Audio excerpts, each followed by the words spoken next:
হযরত মুহাম্মদ সাল্লাল্লাহু আলাইহি সাল্লামের কবরকে শ্রদ্ধা জানিয়ে বলা হয় রওজা শরীফ, কারণ এটি জান্নাতের একটি বাগান, রওজা আতহার। মসজিদে নববীর রওজা অংশের উপর স্থাপন করা হয়েছে সবুজ গম্বুজ। সবুজ গম্বুজের ছায়াতলে অবস্থিত রাসূল সাল্লাল্লাহু আলাইহি সাল্লামের রওজা মোবারক। এই গম্বুজের উপরে একটি জানালা দেখা যায়। অনেকেই জানতে চান এই জানালাটি কেন রাখা হয়েছে। হযরত ওমর বিন মালিক রাদিয়াল্লাহু তাআলা আনহু হতে বর্ণিত, তিনি বলেন, নবীজি সাল্লাল্লাহু আলাইহি সাল্লামের ইন্তেকালের পর একবার মদিনা শরীফে দীর্ঘদিন অনাবৃষ্টির কারণে অসহনীয় গরম আর দুর্ভিক্ষ দেখা দেয়।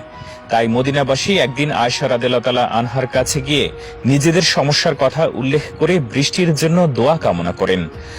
তখন মা আয়েশা রাদিয়াল্লাহু তাআলা আনহা বলেন, হে মদিনাবাসী, তোমরা নবীজির রওজা মোবারকের উপর থেকে খেজুর গাছের ডাল আছে তা সরিয়ে দাও এবং অপেক্ষা করো। মদিনার লোকেরা তখন আয়েশা রাদিয়াল্লাহু তাআলা আনহার পরামর্শ মোতাবেক কাজ করলেন। নবীজির রওজা মোবারকের উপর থেকে ডাল সরানোর সাথে সাথে হঠাৎ দেখা গেল আকাশে ধীরে ধীরে কালো মেঘ ডাকা শুরু করেছে। অল্প কিছুক্ষণের মধ্যেই এতটাই বৃষ্টি শুরু হলো যে মানুষজনের পথ চলা কষ্টদায়ক হয়ে পড়ল। এরপর দীর্ঘ এক সপ্তাহ অনবরত বৃষ্টি হলো। অবিশ্বাস্য হলেও এই বৃষ্টি এক মুহূর্তের জন্য বন্ধ হয়নি, যা মদিনাবাসীর ফসল ফলাদের জন্য পর্যাপ্ত ছিল। এক সপ্তাহ পর মদিনার লোকেরা আবার আয়েশা রাদিয়াল্লাহু তাআলা আনহার কাছে গিয়ে বৃষ্টি বন্ধের জন্য দোয়া চাইলেন। তখন আয়েশা রাদিয়াল্লাহু তাআলা আনহা বলেন, নবীজির রওজা মোবারকের উপর খেজুর গাছের ডাল পূর্বের মতো দিয়ে দাও, বৃষ্টি বন্ধ হয়ে যাবে।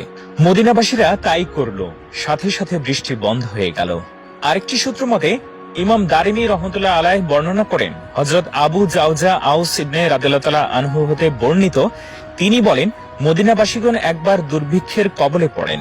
তারা আয়েশা রাদিয়াল্লাহু তাআলা আনহার কাছে এই শোচনীয় অবস্থার ব্যাপারে জানান। তিনি তাদেরকে মহানবী সাল্লাল্লাহু আলাইহি সাল্লামের রওজা শরীফে গিয়ে এর ছাদে একটি ছিদ্র করতে বলেন এবং রওজা পাক ও আকাশের মাঝে কোনো বাধা না রাখতে নির্দেশ দেন। তারা তাই করেন। অতঃপর মুষলধারে বৃষ্টি নামে, এতে সর্বত্র সবুজ ঘাস জন্মায়। এই বছরটিকে প্রাচুর্যের বছর বলা হয়।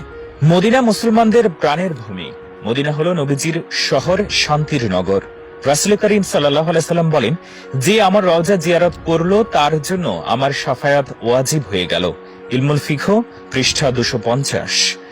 তিনি আরো বলেন, যে হজ করলো কিন্তু আমার রওজা জিয়ারত করলো না, সে আমার প্রতি জুলুম করলো। তিরমিজি শরীফ।